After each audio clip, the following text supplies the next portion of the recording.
everybody. Welcome back to the Find Your Wise podcast, where we help you make one wise decision at a time. Today, we're bringing you the second half of our interview with Darren Mann. I'm Yvonne Clark. I am a financial coach. I'm Indira Mosquera, your leadership coach. Welcome, everybody. And today we go deeper into unpacking real life lessons and expected insights and continue our powerful moments that will shift your perspective with Darren Mann. Let's continue with our interview. And now talking about, for example, how life is moving so quickly. How can it get better slowing down? And maybe that's also for me. And noticing really the little things that are around us that they can teach us something. How we can get better at that? Oh, I love that. I love that question. That's a fantastic question. One of the habits that I do on a daily basis is I have this. I have a lot of things that I do, but I have this thing when I reflect. It's called the Healing Tools card, and what this card is, it has a number of things. Like if I get emotionally triggered, I go to this card and I have tools on the card. So one of the tools, and I'll mention this one, is pause and consider how I'm enjoying the journey. Pause and consider how you're enjoying your journey. So what that would look like is, okay, so if I'm going to take you to my reflection time for this morning. I'm pausing and considering why am I enjoying the journey? Oh, I get to be on Indira's and Yvonne's podcast today. I get to go to church today. Why else am I enjoying this journey? I just did a presentation for the Learning Tube on Thursday. So what it does is it helps you to see the good things that are happening in your life. Because a lot of times we can get so sidetracked in all the bad things that are happening. Yes. But if you can get in the habit of saying, pausing and considering where you are, and then why you're enjoying the journey, you're going to start to see, wow, there's a lot of good things happening in my life right now. I can't believe all of these good things that are happening. So that's one of the things that I do. I mean, there's many other tools, but that's one that I'd like to share. I'll share one more. Maybe I'll share one more. Perfect. Please do. Another one is... we're learning from this too. Yeah. Another one is self-compassion. Self-compassion and compassion for others. So whenever I feel like maybe I've been wronged in some way, the first thing I do is have compassion for myself. And then the next thing is I have compassion for the other person. And what that does is it helps me to not look at them as a monster, right? So I'm not looking at them saying, well, this person is such a bad person. They've done this. And no. Compassion for myself. And I learned this from Kristen Neff, and she has a book called Self-Compassion. And she talks about breathing in compassion for yourself and then breathing out compassion for the other person. And what that does, it really helps you to really kind of ground yourself and say, okay, this is not as bad as I'm, all these stories that I'm telling myself, they're not real, right? Yeah. So, yeah. I love that you share that. I tend to be, and I've shared in the podcast, very perfectionist, and everything has to be in a certain way and stuff like that. And one of the things that my coach always tells me, have grace with yourself. So I kind of remind myself sometimes so I can slow down and think and enjoy the little things.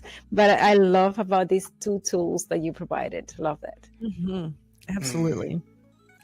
So if somebody wanted to help like their work team, family, congregation, whatever, community group, if they wanted to help them grow using the 3 pillars of learning, what is one simple step that you could advise that they could take to just get started? Great question. I would in this particular case, I would go to, now if are they in this, your example, are they a manager in the organization or? Honestly, I don't really think it matters because I think that anybody can take a leadership position. I mean, if you're if you're talking about work, yes, it would be somebody in a management position that's over a team. But I think it could, relate to a family situation, the head of the family, or if you're a community leader and trying to, help your organization grow, or any situation where you're helping a team to grow, that they could use these 3 pillars of learning. How do they even just get started doing that? Yeah, I mean, a great way to start is as I mentioned, the learning lunches, having the learning lunches. You can also use those 3 questions that I have at dinner time. You can use those in personal relationships as well. So let's say you have a really close relationship with someone at work. You can do those with someone at work, or maybe it's a brother or a child, a parent and a child. So you could use those. Of course, the observation is another one that you could use as well. And the reason I asked if they're a manager or not was because I was thinking that you could ask someone if you could be their mentor if you have that close relationship with the person. So I like that. So those are some of the things that you can do to apply. Or maybe you want to, another one is maybe you want to, you're struggling in a particular area. Maybe, you have to manage finances now in your new management role. So take a financial course, from a continuing education program. Right. So it depends on the situation, but those are a few that I would recommend. Okay. Because it just really opens up conversation. I was even thinking like in Indira's situation where she's got, boys at home still, that, as a parent, it's easy to just, when your child gets home from school, to be, how was your day today? Oh, we had a test. Oh, okay. But to actually maybe have an engaging question, like you said, take those 3 questions. And that's a really great way to just make that connection and start to engage. And maybe it'll just lead itself, to just have that opener. Good. Yeah. I do that with my son as well. So I do that with my wife, and I do it with my son. Nice. My son lives in Florida, but every week we talk on WhatsApp, and I do that with him as well. Those 3 questions. Yeah. Oh, yeah. All right. Because definitely, how was lunch? Or those type of questions, my kids, they cut me right there. Mm-hmm. What do you eat today? Lunch. I said, okay. So I have to figure something out. I have to start. Yes, a way to engage them a little bit more. But I'm interested to know, for example, if there's something that you're learning right now, could be through reading, talking with someone and observing, that's stretching you or that is being challenging you. Yeah, as I mentioned, I'm learning every day. One of the things that I did a presentation for the board and the staff on, it's called, I don't know why I'm sticking to this 3 pillars, but this one is called the 3 Pillars of Courageous Communication. And I'm going to write a book about this one as well. But the 3 pillars of courageous communication, and what those are is asking for feedback, giving feedback, and asking for what you want. You would be surprised to know that asking for what you want is probably one of the hardest things that we have to do, right? Yes. And giving feedback. So that one was a hard one to teach because I always try to be authentic and apply what I'm learning. And so I found myself giving a lot of feedback, asking for feedback, and then asking for what I wanted as well. So I would say that's the one that's been stretching me. I've given the presentation to to my board and then to a community that I'm a part of as well. And but every time I give the presentation, when you teach it, you learn it at a deeper level, and I'm having to apply the material. So I would say that is one of the things that's stretching me right now. But I can say that one person, and just maybe a common and necessary truth, that you constantly observing is yourself. In observation mode, because things that I said, that you things that you're applying, and then also to write about. So that's pretty interesting to see. Not just that you're observing from the outside, but also observing on the inside, and see how you can make an impact to someone else with those tools. Love it. Yeah. I try. So one of the things that I'm doing as well as on a weekly basis, I do a video on Facebook and LinkedIn. I share this video. It's about 2 to 3 minutes, and I share this every week. So what I learned is that I could take that content and I can use that same content because it's based on an article. I use that article to start creating presentations from. So that's what I'm doing now. I create my presentations, and then that turns into a book. So just repurposing my content. Yes. Nice. Nice. Well, you've talked about being very authentic, which I think is hugely important, especially in coaching. And you've talked about the importance of being open and honest when you're learning. Why do you think vulnerability matters in all forms of leadership and growth? Wow. Yeah, great question. That's a Vulnerability good one. is what's that? That's a good one. Yeah. Yeah, it's a very good one. Vulnerability, I would say, can be the thing that makes or breaks a leader. And the reason that I say that is if you're not willing to be vulnerable with your team, they're not going to be vulnerable with you. Yeah. And so you will miss a lot of things that's going on with the team. They might talk to one another. Oh yeah. But they won't come to you as a leader because they feel like they're going to get beat up, or they may have a hard time expressing to you how they truly feel because there's no vulnerability. You don't have vulnerability as a leader. So I think it's so essential. And vulnerability also, it comes from being self-aware as well. Mm-hmm. When you become more self-aware, you're going to start to see your own blind spots. You're going to start to see, when this person did this is how it affected me. I shouldn't have blown up there. I need to go apologize. So I think, I would say that would be my answer to that question. So as leaders, basically, we need to stop equating vulnerability with weakness. That's right. Yes. Yes, I agree. It's not a weakness, it's a strength. Vulnerability is a strength. Yeah. Yeah. It takes something for you to apologize. It takes something for you to say, you know what, I missed it here. I could have you done go to better. your team and you publicly tell your team, I missed it here. I'll tell you a quick story about vulnerability that I think would fit well into what we're talking about right now. So I'm leading my team. Me and a consultant do a presentation for the team, and it was horrible. Like, we didn't engage the team. We didn't.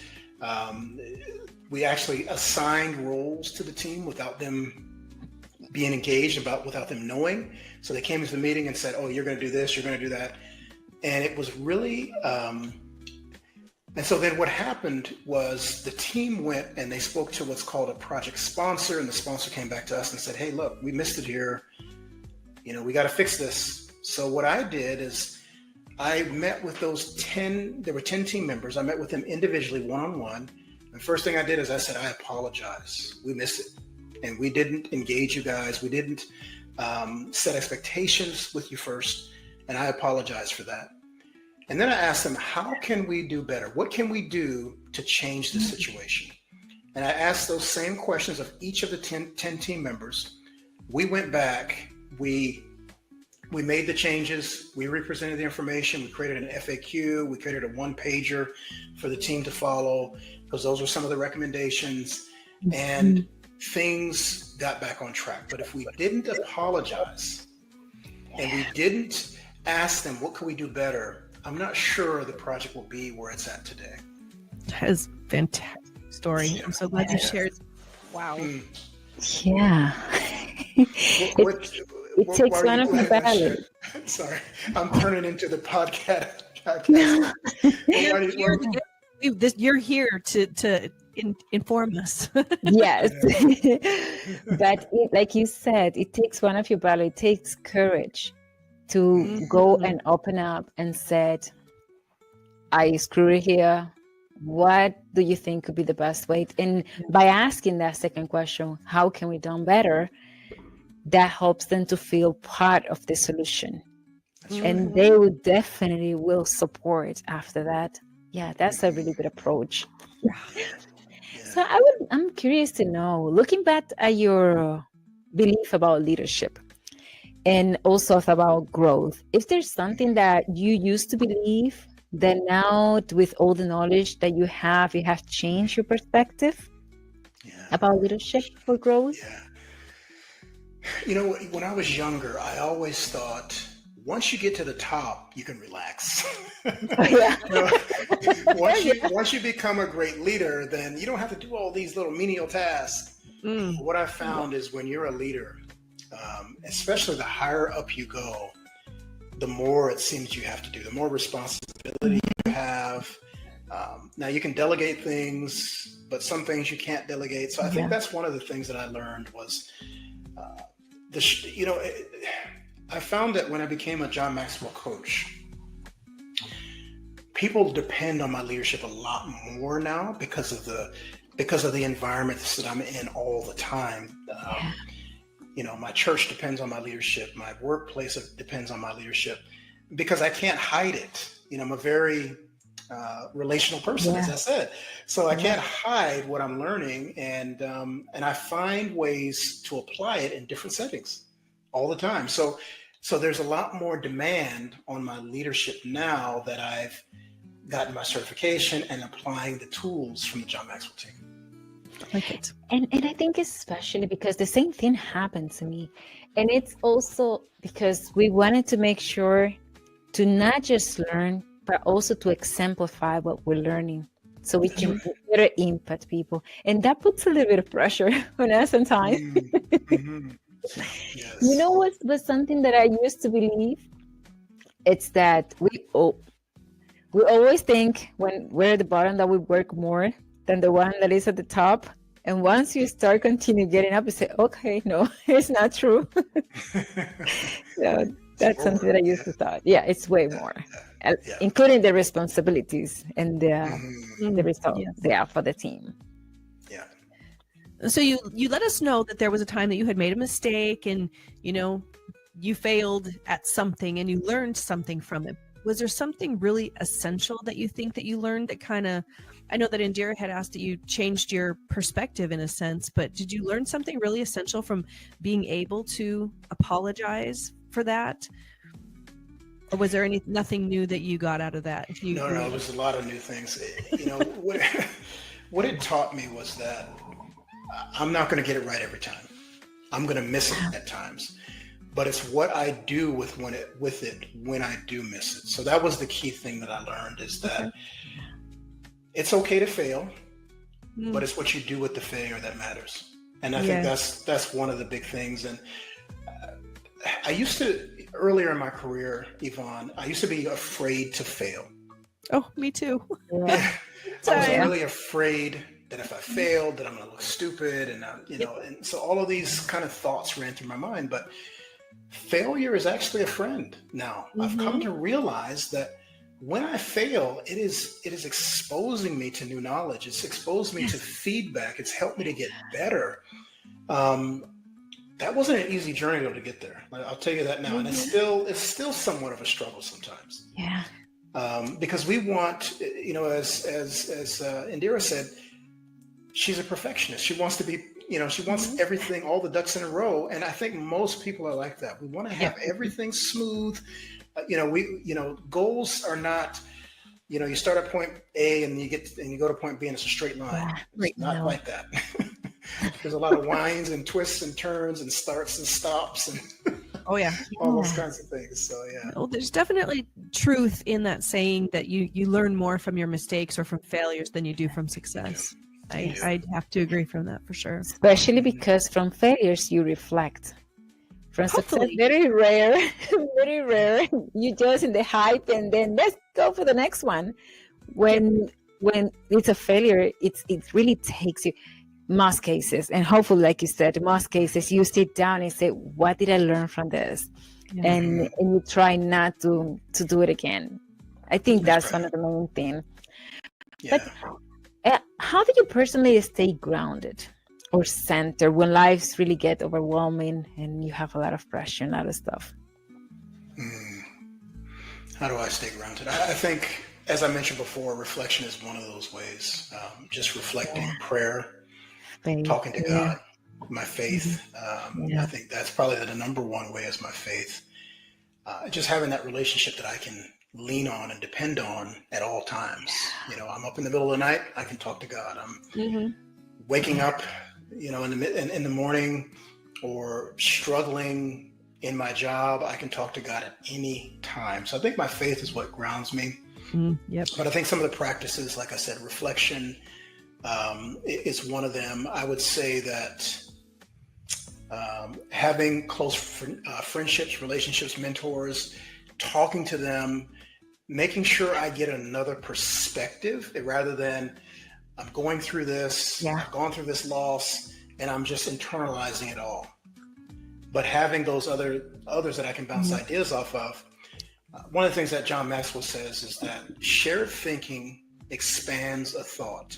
And so what that means is when you share something with someone, your thoughts are going to get expanded. But when you keep it, your thoughts are going to be limited. And so that's one of the things that I try to do to stay grounded. I love it. That's great. So you've obviously come a long way from the time that you dropped out of the MBA program. So what does success or growth actually look like to you now? Like internally, not what everybody else is seeing, but how has it changed you inside?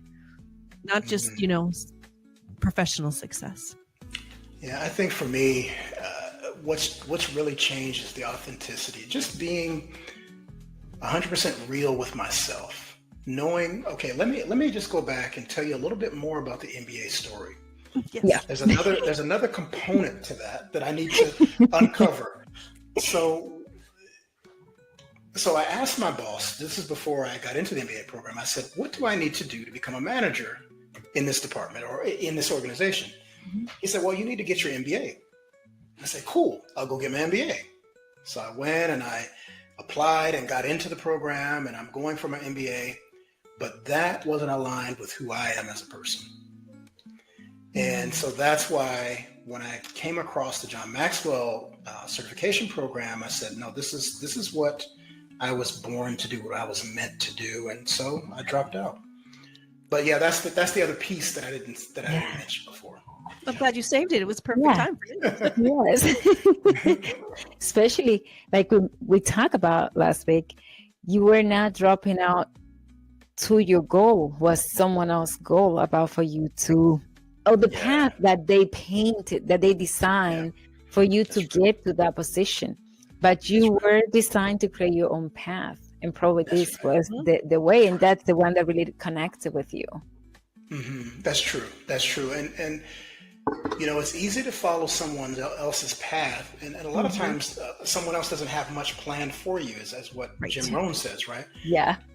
You can follow someone else's plan, but they don't have much planned for you. And that's what I found myself doing, is following his plan. But once I dropped out, he didn't care.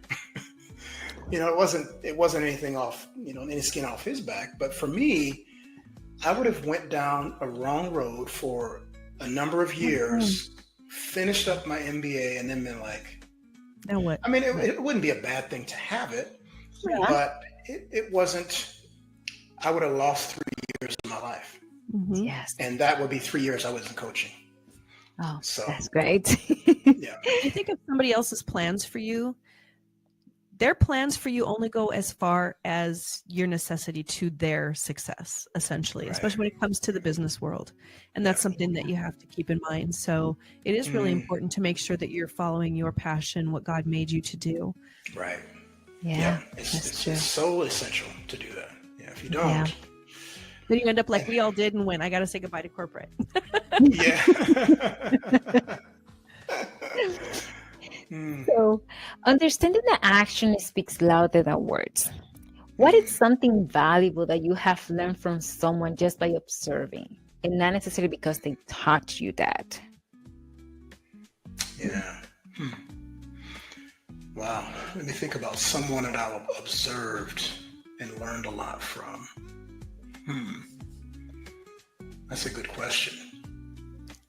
It's a very good question. I would have to think on that even for myself. Someone I've observed. I can tell you, for example, in my case, my grandmother was the one that brought faith in my life. And that reminds me, because the pastor was talking about that today, about the grandfather. And that gets me a reflection. My grandmother was the one that took me to church and everything all the time. So she was the one that instilled that faith in me. I was thinking the same thing about my dad, his quiet strength and his faith, that he lived his faith, for sure. Yeah. I had an aunt, and my aunt, I was 8 years old, and this was the last summer that she was alive, and my mom intentionally let us go stay with her, me and my sister.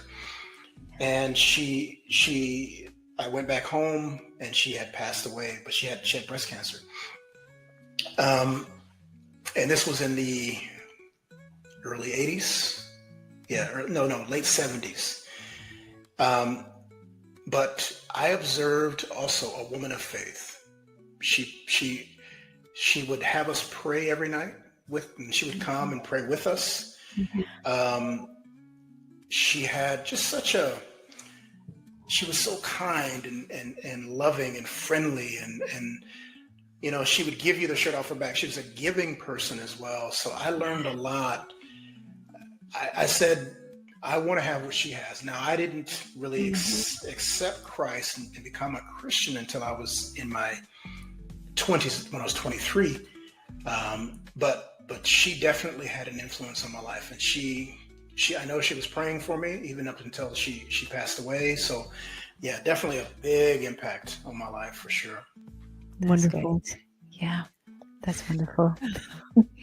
Makes me just remember my dad and all that. It's wonderful. Those people that speak with their lives. So impactful. Mm-hmm. So now I asked you about like what it means to you to have personal growth for yourself, but what does success look like for you when it comes to the impact that you're having on other people that you're touching with your coaching or any other aspect of your life? What does that look like to you? Yeah, I mentioned this earlier. Legacy is so important to me. I have 6 young men that I'm working with right now that I'm seeking to leave a legacy with. And I meet with them on a some of them more regular than others, but I really want to pour into the next generation. And I want to leave them with something. Like I said before, I want to leave the world a better place than when I found it. And I believe that's done through mentorship, through mentoring the next generation. And so that's one of the things that's very important to me. And if, because there's a passage in the Bible where Joshua is the successor after Moses, and Joshua takes the children of Israel into the promised land. But Joshua doesn't have someone that he's mentoring as the next leader. And so what happens is there's a void as the children, then you see it goes into the book of Judges. And so there's not really clear leadership after Joshua.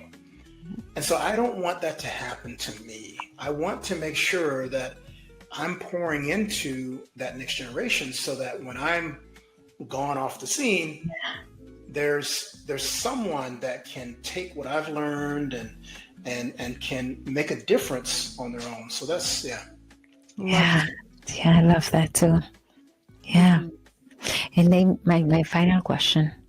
Okay. If you could give an advice to younger Darren, what could be one piece of advice about learning, personal growth, leadership, whatever you could be that you think could help young Darren?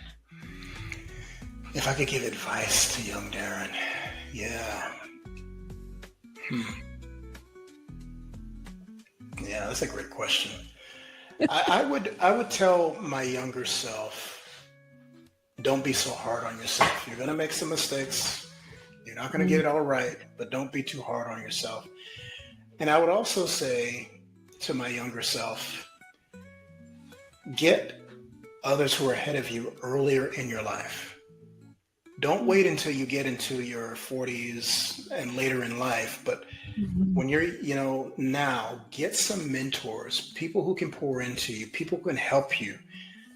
Because I'll share a quick story with you that this is a vulnerable one, but I was working at an organization and I got promoted into being a manager. I was a great individual contributor. I was a great team lead, but as a team lead, I was managing 2 people. But when I became a manager, I was managing 8. And I found that I just didn't have the capacity to do it. Now I was managing these 8 people. I was, and I got to a point where I started to, I just kind of turned inward. I wasn't able to reach out for help. I stopped reaching out for help actually, and it really I was in a difficult spot, and went into a depression. Had a really challenging time. Actually went into a mental hospital back then. This was when I was 24, and but I learned so much from that experience. You can't do it on your own, Darren. So that's what I would tell my younger self: is you can't do it on your own. You need people around you to help you, to support you, to lift you up when you fall. Right. Yeah. So that's what I would tell my younger self. I love that. I think that is beautiful advice. Yeah. I really do. Yes. And I also take it a little bit further. Now we as a manager, that sometimes we put people in a position and we don't follow up and also go and ask and support and see and observe and help them go through that journey. We just sometimes put the weight and expecting that they're going to solve by themselves. But sometimes we have to get and help them support the weight until they're ready to take it on their own. Yeah, I love that advice. Yeah. So what excites you now about like the future of leadership, learning, coaching, all of that? What are you excited about going forward? Excited about so many things. I'm working on a lot of different projects. I'm just finished up a coaching engagement with two individuals who are younger. I like working with the younger generation. I would say ages 25 to 35. That's the Bible study group that I lead as a pastor. But what am I excited about? I'm just excited about opportunities that I get to do. I just love what I do. I love to teach. I love to train. I love to speak. I love to coach. I have a program coming up here, the 3 Pillars of Learning. It's a mastermind, a 3-week mastermind group, and you get a free copy of the book. You also get access to other people in a growth community where you're going to go together. We're going to go through the book together. We're going to go through each of the pillars: education, conversation, observation. So if anyone in your audience wants to become a part of that, I would highly encourage it. It's going to be starts on June the 16th, and then every week after that, so 2 weeks after that. Perfect. Yes, that's something I'm looking forward to. And like I said, just being able to do what I do. You know, I know I didn't come to this place that I'm at now by accident. Yes. It was God's purpose, and it was on purpose, and I'm doing it for a purpose. So. Amen. I love that. So you hear it. We hope we're going to leave everything in the bio about the mastermind that Darren is going to start next month. It's next month, yeah. Yes. Almost in May. It's crazy. Yes, it's crazy. So you can join and also be part of continue learning in this process, not just about these 3 pillars, because everything that Darren does, he goes above and beyond. I'm being a son of his master classes, and definitely you're going to learn a lot. Yeah. It is. So I really wanted to thank you. Oh yeah, go ahead, Yvonne. I was just going to say, I just want to thank you so much for being here. It has just been, you know, when we started this podcast, our tagline, I guess you could say, was grow with us. And every time we have fantastic interviews like with you, we are growing as much as our audience. So I just feel so blessed to have, I mean, I'm glad we were connected again a little bit before, but this has been fantastic. Yes. Well, thank you both so much for this great opportunity. It's been, I love sharing, and the questions have really just drawn all of this wisdom and everything that God has put in me out of me. So I thank you for the insightful questions as well. Well, it's our pleasure to have you here. And we want to let our listeners know that if you think anybody else would go ahead and benefit from this information, please share this with them.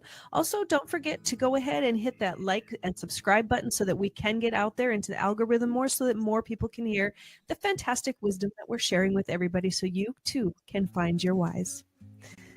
Thank you so much. Thank Thank you so much, Darren. Have a great one. Thank you.